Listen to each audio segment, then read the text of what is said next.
गपोड़ी बहू। उमा जी की बहू पिंकी को गप्पे मारने की बहुत आदत थी। वो जब भी किसी के बारे में बातें करती तो बड़े बड़े गप्पे फेंका करती। आसपास के सब लोगों को पता था कि पिंकी बहुत बड़ी गपोड़ी बाज है। लोग उसकी बात पर विश्वास नहीं किया करते थे, लेकिन हाँ, उसकी बातें सुन सुनकर हंसते बहुत थे। अरे बहू, पड़ोस वाली शर्मा जी है ना, उनकी बेटी का जन्मदिन है, तुम भी चली जाना। ठीक है मम्मी जी, ये तो बता दो गिफ्ट में लेकर क्या जाना है?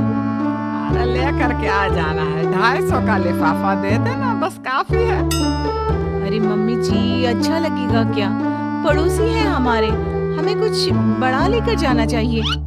अरे बहू, इतना काफी है। जानती हैं आप, मेरे मायके में जब पड़ोस में किसी की बर्थडे होती थी ना, तो मम्मी कुछ ना कुछ गोल्ड का ही देकर भेजती थी।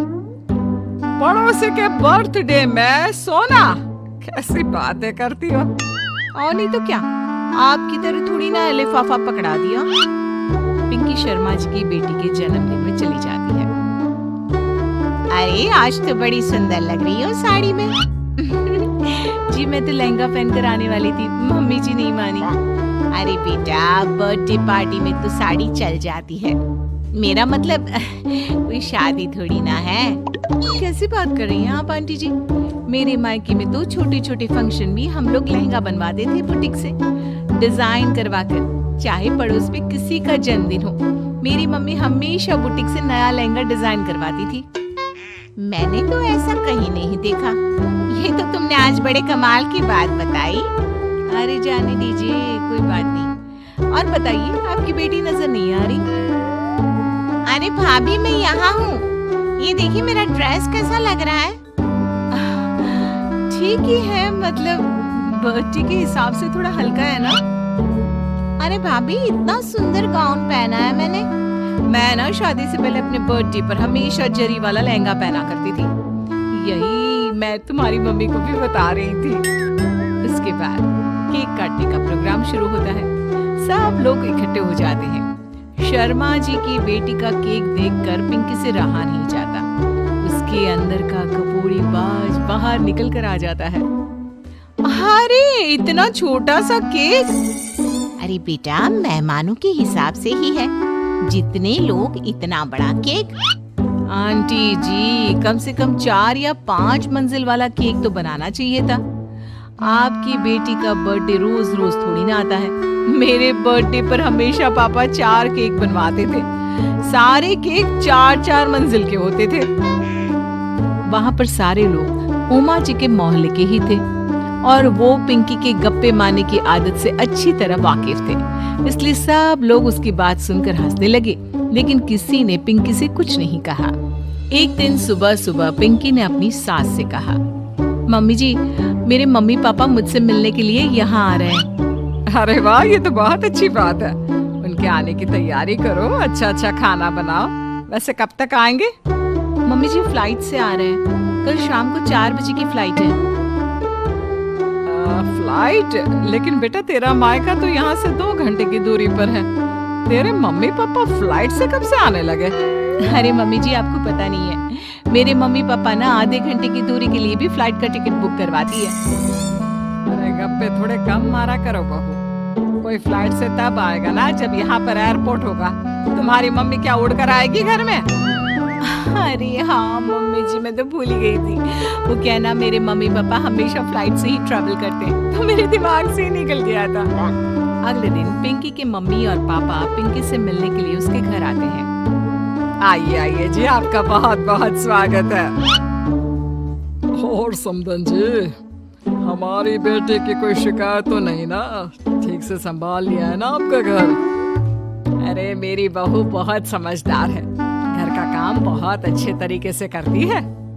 बस थोड़ा ज्यादा बोलने की आदत है उसे, आपको परेशान करती होगी ना?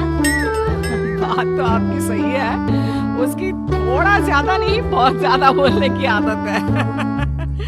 लेकिन कोई बात नहीं, आपकी बेटी दिल की बहुत अच्छी है, बस थोड़ा बोलती ही तो ज्यादा है।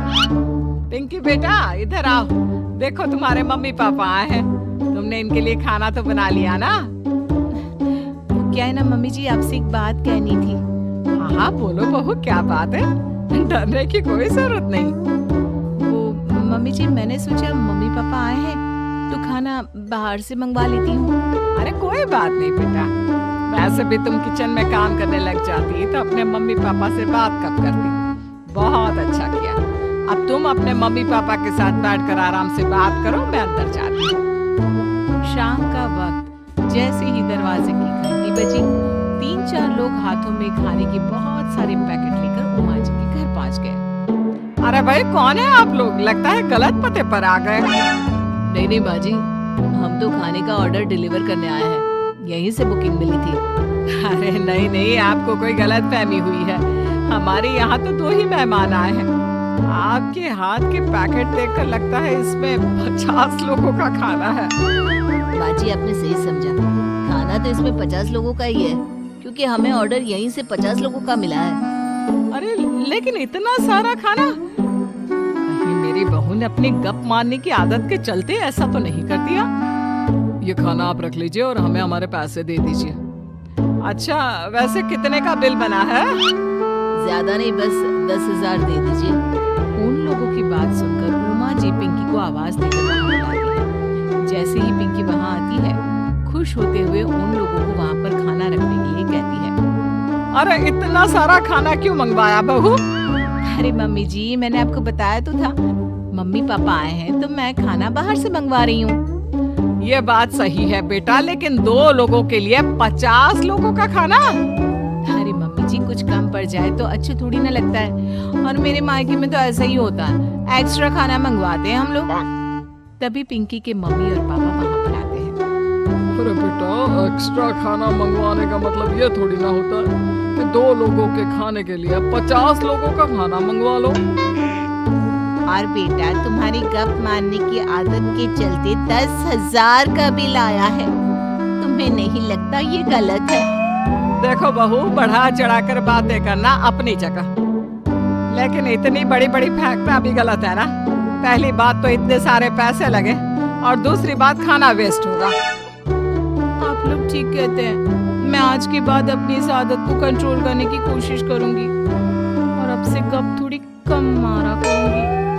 पिंकी की बात सुनकर सब लोग हंसने लगे। अगर आपको हमारी ये कहानी अच्छी लगी तो कमेंट करके जरूर बताएं, और आप ऐसी ही और कहानी सुनना चाहते हैं तो हमारे चैनल को सब्सक्राइब कर बेल बटन दबाएं, वीडियो को लाइक करें और शेयर करना न भूलें।